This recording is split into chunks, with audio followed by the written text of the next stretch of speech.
We are going to test the hydraulic oil booster pump's clamping force.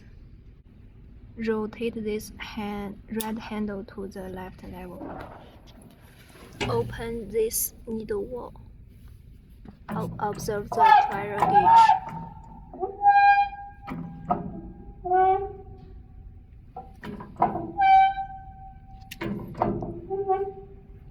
This pressure gauge shows the real-time hydraulic clamping pressure.